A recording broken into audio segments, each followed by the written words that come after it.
Hello everyone, कैसे हैं आप सभी। राजस्थान इकोनॉमिक सर्वे का हम डिस्कस कर रहे हैं। चैप्टर सेकंड चल रहा है, कृषि एवं समन्वित क्षेत्र चैप्टर की थीम है। और इसमें हमारा आज का जो मेन टॉपिक है वो सिंचित क्षेत्र विकास के बारे में है। यानी राजस्थान में जो इरिगेशन फैसिलिटीज़ है उनके डेवलपमेंट के पॉइंट ऑफ व्यू से कौन कौन से इनिशिएटिव है उनके बारे में डिस्कस करेंगे। और जो वेरियस टाइप के जो प्रोजेक्ट है राजस्थान में वो किसके सहयोग से चल रहे हैं, उनका एरिया कौन सा है, ठीक है, और उनका जो टाइम पीरियड है वो क्या है। बेसिकली ये जो तीन चार जो पॉइंट होते हैं पर्टिकुलर किसी भी प्रोजेक्ट के पॉइंट ऑफ व्यू से जो एग्जाम में इंपॉर्टेंट होते हैं उनको पॉइंट टू पॉइंट डिस्कस करेंगे। अब शुरुआत में कुछ बेसिक चीज़ें दे रखी है कि जो जल शक्ति मंत्रालय है भारत सरकार का, उसके अंतर्गत जो सिंचित क्षेत्र विकास एवं जल प्रबंधन कार्यक्रम के अंतर्गत सिद्धमुख नौहर सिंचाई परियोजना, अमर सिंह उप शाखा परियोजना और गंगनहर परियोजना जिसके प्रथम और द्वितीय चरण है। उसी प्रकार से भाखड़ा नहर परियोजना जिसका प्रथम चरण, बिशलपुर एवं चंबल परियोजना क्षेत्र में भूमि विकास कार्यों के अंतर्गत पक्के खालों का निर्माण कार्य करवाया जा रहा है। यानी जो इतने जो प्रोजेक्ट हैं अभी हमने डिस्कस किए हैं, इनका जो नवीनीकरण है, जीर्णोद्वार है, वो चल रहा है। अब इसके बाद में जो इम्पोर्टेंट फैक्ट है कि जो चंबल नहर परियोजना है उसमें जो वित्तीय सहायता है कौन दे रहा है, वो नाबार्ड दे रहा है आपका, ठीक है, नाबार्ड दे रहा है और उसका पुनर्विकास किया जा रहा है। ये 2022-23 के अंतर्गत दिसंबर 2022 तक इसमें जो रुपये का व्यय हुआ है वो इम्पोर्टेंट नहीं है, 208.85 करोड़ रुपये, ठीक है। और जो लेंथ है, इसकी लंबाई है, जो नहर प्रणाली की जो लाइनिंग की जा चुकी है वो आपकी 278.12 किलोमीटर है, ठीक है। तो ये इंपॉर्टेंट नहीं है, बस इंपॉर्टेंट ये है कि चंबल नहर परियोजना है, प्रोजेक्ट है, उनके पुनर्विकास के लिए जो वित्तीय सहायता दे रहा है वो आपका नाबार्ड है। इसके बाद में जो चंबल कमांड क्षेत्र है, चंबल कमांड क्षेत्र कौन कौन से रीजन में है, बस ये देखना है कि चंबल कमांड क्षेत्र है वो सिंचित क्षेत्रों की दक्षता सुधारने हेतु ड्रेनेज सिस्टम के जीर्णोद्वार और विभिन्न जो नहरें हैं, वितरणिकाओं हैं, ब्रांचेज जो कैनालें हैं, उनके कार्य करवाए जा रहे हैं। तो जो चंबल कमांड क्षेत्र है वो बेसिकली तीन डिस्ट्रिक्ट है, कोटा, बूंदी और बारा, ठीक है। तो इनमें बेसिकली चंबल कमांड क्षेत्र का जो एरिया है वो आता है। तो ये ध्यान रखना है कि चंबल कमांड क्षेत्र है उसमें कोटा, बूंदी और बारा, ठीक है, ये आते हैं। अब उसी प्रकार से ये छोटा सा टॉपिक उपनिवेशन के संबंध में रह गया था, एक बार इसको देख लेते हैं फिर नेक्स्ट जो डिस्कस करेंगे। अब उपनिवेशन विभाग है, उसका मुख्य कार्य है कि जो इंदिरा गांधी नहर परियोजना है इसके पॉइंट ऑफ व्यू से जो भूमि का आवंटन है उसको पूर्ण करना है। यानी जिस जिस लोकेशन से इंदिरा गांधी नहर जा रही है उसके संबंध में जो भूमि का आवंटन है उसका जो कार्य है वो किसको दे रखा है, उपनिवेशन विभाग को दे रखा है।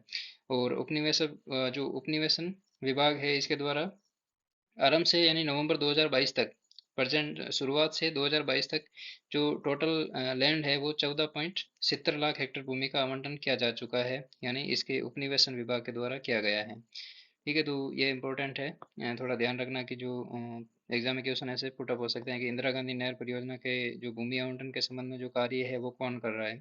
तो पंचायती राज या ऐसे दो तीन डिपार्टमेंट दे देंगे और उसमें एक उपनिवेशन होगा। या उनका जो नवंबर 2022 तक का जो लैंड एरिया है वो कितना हेक्टेयर तक आवंटन किया गया है ये पूछ लेंगे। ये है आपका 14.70 लाख हेक्टेयर, ये इंपॉर्टेंट है एग्जाम के पॉइंट ऑफ व्यू से, वेरी वेरी इंपॉर्टेंट। अब नेक्स्ट है आपका इंदिरा गांधी नहर परियोजना। जो आईजीएनपी है इसके बारे में आप सभी को पता है कि वेस्टर्न राजस्थान में है, जीवन रेखा के नाम से है, ठीक है। मतलब जो वेस्टर्न राजस्थान है इसमें जीवन रेखा है ये, इनका जो चाहे वो एग्रीकल्चरल पॉइंट ऑफ व्यू से हो, चाहे इंडस्ट्री से हो, या फिर पेयजल से संबंधित हो, जीव जंतु पेड़ पौधों से संबंधित हो, बायोडाइवर्सिटी से हो, ये जो सारा जो जल है वो इंदिरा गांधी नहर परियोजना पे डिपेंड करता है। उसी प्रकार से ये जो परियोजना है प्रकृति की विषमताओं से मनुष्य के साहसपूर्ण संघर्ष का उत्कृष्ट उदाहरण है। यानी जो प्रकृति की विषमताएं हैं, यहाँ पे डेजर्ट एरिया है और यहाँ पे टेम्परेचर हाई रहता है, उसी प्रकार से रेनफॉल भी यहाँ पे बिल्कुल नगण्य रहता है। तो उसी प्रकार से जो मनुष्य का साहसपूर्ण संघर्ष है, यानी इसको बनाने में जो वर्क लोड जो वर्क किया था ह्यूमन ने, उसका एक उत्कृष्ट उदाहरण है, एग्जाम्पल है। और ये अत्यंत महत्वाकांक्षी परियोजना है। ये सारे जो इंदिरा गांधी जो कैनाल प्रोजेक्ट है उसके पॉइंट ऑफ व्यू से है। तो 2000 वर्ष 2005 में राज्य सरकार द्वारा लिए गए निर्णय अनुसार नहर का कार्य पूर्ण कर लिया गया और ये जो लैंड है वो कितने लाख हेक्टेयर है, 16.17 लाख हेक्टेयर जो टोटल सिंचित क्षेत्र में सुविधा सिंचाई सुविधा उपलब्ध करवाए जाने का लक्ष्य रखा था। तो ये ध्यान रखना है कि 2005 में इसको शुरू किया गया था, पहली बात। और दूसरी बात है कि जो 16 पॉइंट जो 17 लाख हेक्टर, ठीक है। लाख हेक्टर जो लैंड है इसके इतने एरिया को सिंचाई के लिए इन्हें मतलब इंदिरा गांधी नहर परियोजना के अंतर्गत सिंचाई का लक्ष्य पूर्ण किया गया, ठीक है। तो इसमें दो चरण थे, पहले चरण में 5.46 लाख हेक्टर है और दूसरे चरण में 10.71 लाख। तो ध्यान रखना कि जो पहला चरण है, स्टेज है, उसमें जो सिंचित एरिया है उसका टारगेट कम रखा था और सेकंड जो स्टेज है उसमें ज़्यादा रखा था। और यहाँ पे अब इंदिरा गांधी नहर परियोजना है उसमें कुछ जो क्षतिग्रस्त होने के कारण उनके जो अत्यधिक जल ह्रास हो रहा है इनके लिए कुछ जो नवीनीकरण और आधुनिकीकरण के कार्य चल रहे हैं। तो ये कौन से, ये बीकानेर और जैसलमेर संभाग में प्रत्येक में एक एक वर्ष 2020-21 में नाबार्ड के जो वित्त पोषण है इसके तहत शुरू की गई थी। तो प्रेजेंट टाइम में ये सिचुएशन है कि इसका नवीनीकरण और आधुनिकीकरण के लिए नाबार्ड इसको वित्तीय सहायता दे रहा है और ये बेसिकली बीकानेर और जैसलमेर संभाग में चल रहा है इसका नवीनीकरण और आधुनिकीकरण। तो बीकानेर संभाग में जो परियोजनाएं हैं, जो प्रोजेक्ट है वो कौन कौन से हैं? पहला है दांतोर, दूसरा नाचना, तीसरा अवई और चौथा आपका सांकड़िया है। तो ये चार जो प्रोजेक्ट है वो ध्यान रखना प्रणाली है जो प्रोजेक्ट है बीकानेर संभाग में स्थित है। जैसलमेर संभाग में शहीद बीरबल साका है, ठीक है। तो ये है, यानी बीकानेर में चार है और जैसलमेर में एक है, तो ये ध्यान रखना। उसी प्रकार से जो इंदिरा गांधी नहर परियोजना का द्वितीय चरण है इसमें बिसलपुर शाखा, भुट्टोवाला और धौंधा जो नहर प्रणाली है इनका नवीनीकरण और आधुनिकीकरण का कार्य नाबार्ड के अंतर्गत किया जा रहा है। तो ये ध्यान रखना कि जो आईजीएनपी प्रोजेक्ट है उनका मॉडर्नाइजेशन और इनोवेशन हो रहा है, नवीनीकरण हो रहा है उसका, वो नाबार्ड की वित्तीय सहायता से हो रहा है, बस ये ध्यान रखना। और थोड़ा ये ध्यान रखना कंफ्यूजिंग है, दांतों और नाचना अवई और सांकड़िया प्रणाली है वो बीकानेर संभाग से संबंधित है। उसके बाद में नेक्स्ट इम्पोर्टेंट कुछ है नहीं, जो वित्तीय सहायता है ये ध्यान नहीं रखना, बस इतना ध्यान रखना है क्या और कौन से एरिया में है और उनका प्रेजेंट टाइम में क्या स्टेटस है। नेक्स्ट हमारा जो मेन टॉपिक है हेडी के चैप्टर सेकंड का, वो है भूजल से संबंधित, यानी कि जो ग्राउंड वाटर सिनेरियो है राजस्थान में उसके संबंध में, कि राज्य के भूजल संसाधनों के विकास एवं प्रबंधन हेतु विभाग की महत्वपूर्ण भूमिका है, यानी जो ग्राउंड वाटर डिपार्टमेंट है वो इसमें बेसिकली वर्क कर रहा है। और राजस्थान में जहाँ हर दूसरे वर्ष अकाल की स्थिति बन जाती है, ठीक है, ये सभी को पता है, पेयजल एवं सिंचाई की समस्याओं के समाधान हेतु भूजल विभाग महत्वपूर्ण भूमिका निभा रहा है। अब राज्य में सतत एवं सफल प्रयासों से रेगिस्तानी व पहाड़ी जिलों में सिंचाई के लिए अतिरिक्त भूमिगत जल जुटाने के साथ एक स्वच्छ पेयजल उपलब्धता बढ़ी है, यानी एक तो रेगिस्तानी एरिया है, दूसरा पहाड़ी एरिया है, वहाँ पर एक तो सिंचाई प्रोवाइड करवानी है एग्रीकल्चरल फैसिलिटी के लिए और उसके साथ में स्वच्छ पेयजल की उपलब्धता भी बढ़ी है, कहने का मतलब डिमांड बढ़ रही है लोगों की, ठीक है। सिंचाई फैसिलिटी हो रही है तो वहाँ पे पॉपुलेशन की डेंसिटी बढ़ रही है धीरे धीरे, वहाँ पे ट्रांसपोर्टेशन फैसिलिटी बढ़ रही है, वहाँ पे इंडस्ट्री का जो दायरा है वो भी बढ़ रहा है, तो इन सभी एक्टिविटीज़ के लिए वहाँ पे जल की डिमांड भी बढ़ रही है, ठीक है। तो इसके लिए स्वच्छ पेयजल उपलब्धता भी बढ़ी है। तो जो भूजल डिपार्टमेंट है राजस्थान का वो कौन कौन से वर्क कर रहा है, एक तो सर्वेक्षण और अनुसंधान के कार्य कर रहा है जिसमें नलकूप है और जो पीजोमीटर की संरचना है इसके संबंध में है। और एक जो इम्पोर्टेंट प्रोजेक्ट है भूजल आंकलन रिपोर्ट है जो 2021 में आई थी, और राज्य का 78% जो क्षेत्र है वो अतिदोहित श्रेणी के अंतर्गत आता है, यानी जो वाटर यूटिलाइजेशन की कैपेसिटी है वो कहने का मतलब जितनी डिमांड हो रही है उससे उससे भी ज़्यादा हो रही है, वो कितनी है, लगभग 78% क्षेत्र है, यानी राजस्थान का जो 100% एरिया है उसमें से जो 78% एरिया वहाँ पे जो जल की स्थिति क्या है, अति दोहित है। और इसी प्रकार से राज्य के कुल भूजल दोहन की दर है वो 150% है, ठीक है। अब यहाँ पे दो चीजें हैं भू जल आंकलन रिपोर्ट में, पहली बात तो यह ध्यान रखनी है कि 78% एरिया है वो अतिदोहित श्रेणी में आता है, यहाँ पे कैटेगरी वाइज जो डिस्ट्रीब्यूशन है वो आगे यहाँ पे मिलेगा आपको, ठीक है। यहाँ पे 5 टाइप की जो कैटेगरी है उसमें से एक टाइप की कैटेगरी है वो अतिदोहित है, यानी जितनी अवेलेबिलिटी है उससे हम ज़्यादा जल उपयोग में ले रहे हैं। उसी प्रकार से जो राज्य का भूजल दोहन की दर है वो 150% है, तो ये दो चीज़ें ध्यान रखनी है। अब नेक्स्ट यहाँ पे इम्पोर्टेंट है राष्ट्रीय जल विज्ञान परियोजना, जो वर्ल्ड बैंक व केंद्र सरकार के सहयोग से 100% अनुदान द्वारा वित्त पोषित है, ठीक है।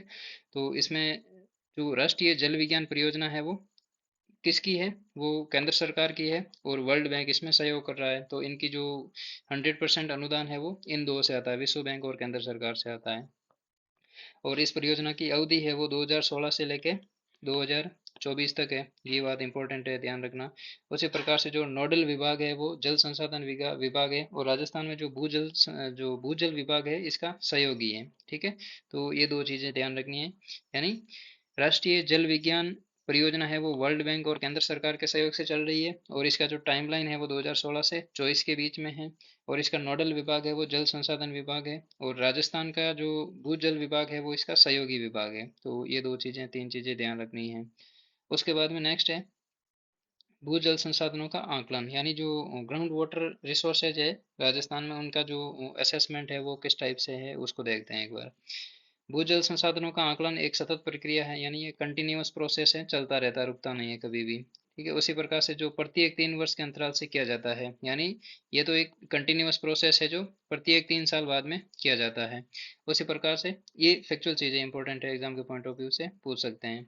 अब विभाग द्वारा राज्य के जिलेवार भूजल संसाधनों का आकलन भारत सरकार की ग्राउंड वाटर एस्टिमेशन कमेटी द्वारा जो जारी दिशा निर्देश है वो 2015 में जारी किए गए थे सेंट्रल गवर्नमेंट द्वारा, उसके आधार पर भूजल संसाधनों का आकलन चल रहा है राजस्थान में। और जो नवीनतम रिपोर्ट है वो आपकी 28 सितंबर 2022 को अनुमोदित की थी। ठीक है, तो ये ध्यान रखना। नवीन रिपोर्ट राज्य स्तरीय समिति व केंद्रीय स्तरीय विशेषज्ञ समिति द्वारा 28 सितंबर 2022 को अनुमोदित हुई थी। अब यहाँ पे राज्य में भूजल उपलब्धता के अनुसार विभिन्न श्रेणियों में वर्गीकृत ब्लॉकों का विवरण है, यानी जो एक तो कैटेगरी वाइज किया हुआ है और उन कैटेगरीज को वापस ब्लॉक में बांटा है। ठीक है, तो सुरक्षित ब्लॉक कितने हैं, टोटल जो नंबर ऑफ ब्लॉक है वो आपके 302 है। ये कब है, 2022 में, और 2020 में ये कितने थे, 295। ठीक है, तो जो ग्रोथ हुई है वो कितनी हुई है, 7 ब्लॉक की ग्रोथ हुई है, तो ये ध्यान रखना पहली बात। तो दूसरी बात इंपॉर्टेंट है कि यहाँ पे जो कैटेगरी है वो 5 टाइप की है, यानी इनको वर्गीकरण है वो 5 कैटेगरी में किया गया है। पहला है सुरक्षित, दूसरा अर्ध विषम, तीसरा विषम, चौथा अतिदोहित, पांचवा है लवणीय। ठीक है, अब सबसे जो सिंपल और सबसे इम्पोर्टेंट है वो, मतलब इम्पोर्टेंट तो नहीं बोल सकते, लवणीय है वो 3 ब्लॉक है, 2020 में भी 3 थे, 2021 में भी, सॉरी 22 में भी 3 है। ठीक है, उसी प्रकार से सुरक्षित है 37, इसकी ग्रोथ हुई है 38 हो गए, 2020 में 37 थे, 2022 में 38 हो गए। अर्ध विषम की कैटेगरी, इनमें संख्या में कमी आई है, यानी 29 से 20 हो गए हैं। उसी प्रकार से विषम है, इनमें इनमें भी कमी आई है, 23 से 22 हो गए हैं। अतिदोहित क्षेत्र है वो 203 से 219 हो गए, यहाँ पे ग्रोथ हुई है। ठीक है, उसी प्रकार से लवणीय है वो 3 है, और 2020 में भी 3 थे, 2022 में भी 3 है। तो यहाँ पे दो तीन चीज़ें ध्यान रखनी, एक तो स्टैंडर्ड बेस्ट क्वेश्चन आ सकते हैं कि जो राजस्थान में भूजल की उपलब्धता के अनुसार जो विभिन्न श्रेणियां हैं वो कितने टाइप में है, तो वो 5 प्रकार की है। उसी प्रकार से ध्यान रखना कि 2020 में तो 295 ब्लॉक थे, 2002 में, सॉरी 2022 में ये कितने हैं, 302 ब्लॉक हैं, तो ये ध्यान रखना। अब 2022 में जो 302 ब्लॉक हैं इनमें से जो 7 ब्लॉक हैं वो शहरी ब्लॉक हैं, तो ये भी ध्यान रखना इंपॉर्टेंट है। आउट ऑफ 302 7 शहरी ब्लॉक है, तो ये लाइन भी इंपॉर्टेंट है। तो चलिए, अब नेक्स्ट पोर्शन है वो अटल भूजल योजना से संबंधित में है। अब अटल भूजल योजना क्या है, अटल भूजल योजना भारत सरकार एवं विश्व बैंक के सहयोग से, यानी ये 50-50 के रेशियो से 50% राशि इसमें सेंट्रल गवर्नमेंट दे रही है, 50% वर्ल्ड बैंक दे रहा है, और ये 1 अप्रैल 2020 से लागू हुई है। 1 अप्रैल 2020 से अटल भूजल योजना लागू हुई है।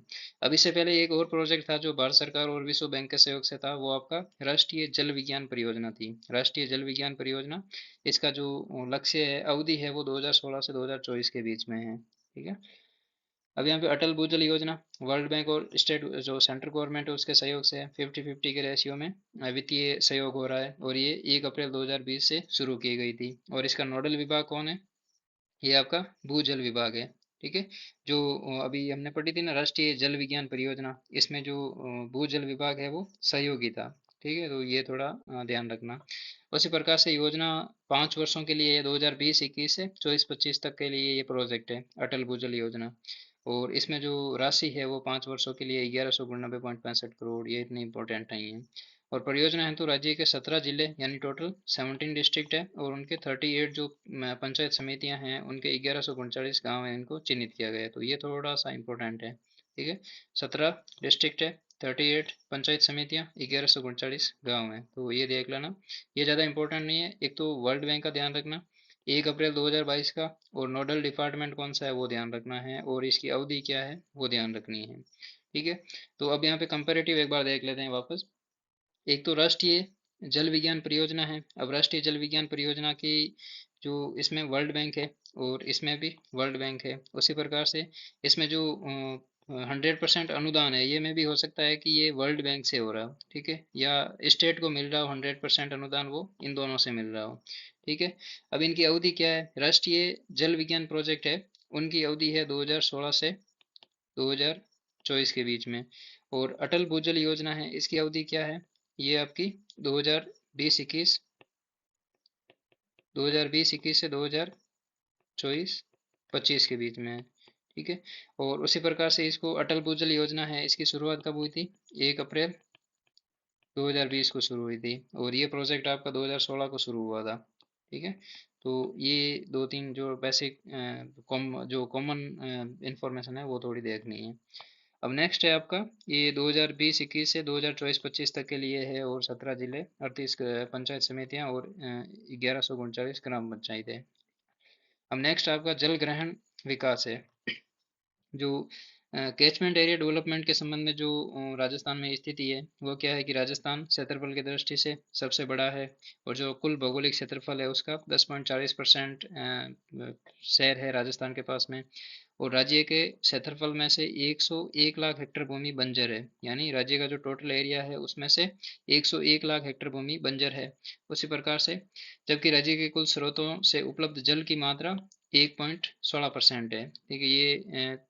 ये डाटा सभी को पता है, ये भी 10.40% सभी को पता है, लेकिन ये लगभग जो 101 लाख हेक्टेयर भूमि बंजर है, ये थोड़ा ध्यान रखना। और जो राज्य में कुल स्रोतों से उपलब्ध जल की मात्रा है वो 1.16% है, तो ये भी इम्पोर्टेंट है, थोड़ा देखना। अब नेक्स्ट यहाँ पे प्रोजेक्ट है राजीव गांधी जल संचय योजना। अब इसको प्रारंभ करने का निर्णय लिया गया था, लेकिन ये किससे संबंध में है कि इस भीषण समस्या के समाधान हेतु राज्य सरकार द्वारा राज्य में वर्षा जल के अधिकतम संग्रहण, संरक्षण और उपलब्ध जल का न्यायोचित उपयोग करने के परिप्रेक्ष्य से राजीव गांधी जल संचय योजना शुरू की गई थी। यानी जो वर्षा जल है उसको मैक्सिमम स्टोरेज करना, पहली बात तो स्टोरेज करना, ठीक है। और दूसरी बात है संरक्षण करना, यानी कंजर्वेशन करना।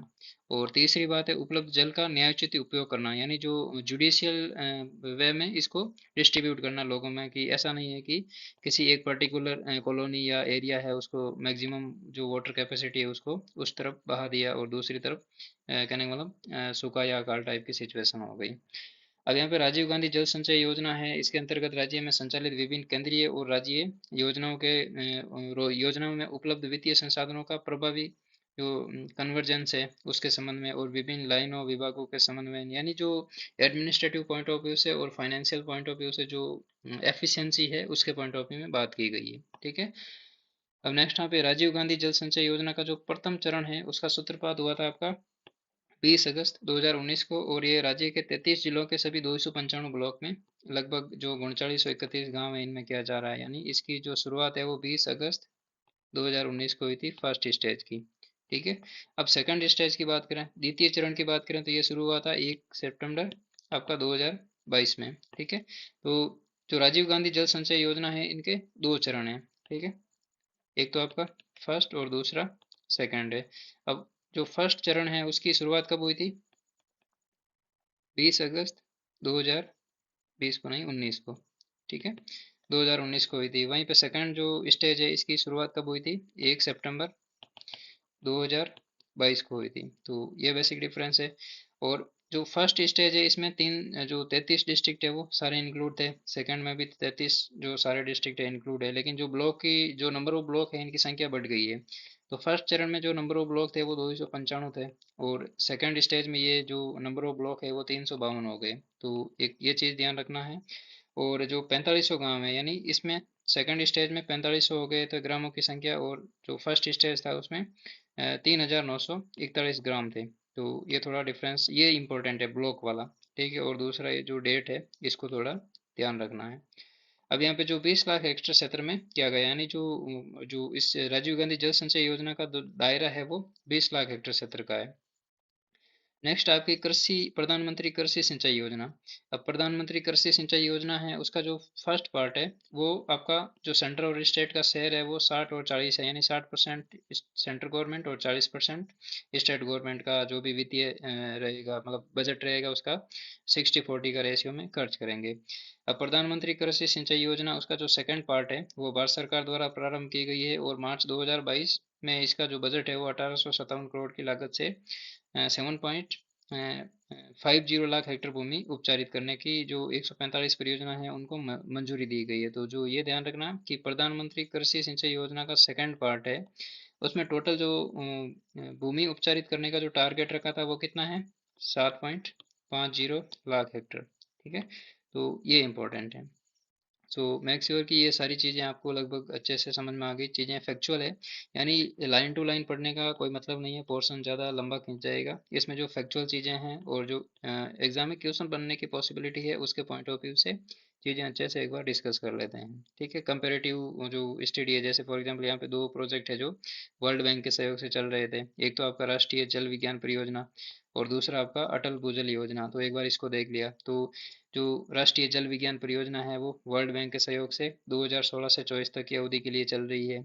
उसी प्रकार से ये 2016 में शुरू हुई थी। अब अटल भूजल योजना है वो आपकी वर्ल्ड बैंक के सहयोग से है, 1 अप्रैल 2020 को इसको लागू किया गया था और जो इसका शेयर होल्डर है वो 50-50%, यानी 50% सेंट्रल गवर्नमेंट, 50% वर्ल्ड बैंक का है।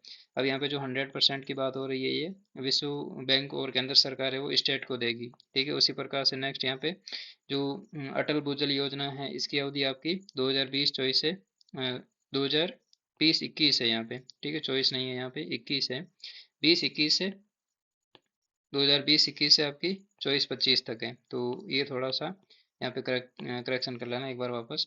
तो यहाँ पे 20-21 से 2024-25 तक का इसका मतलब जो टारगेट है वो रखा गया है।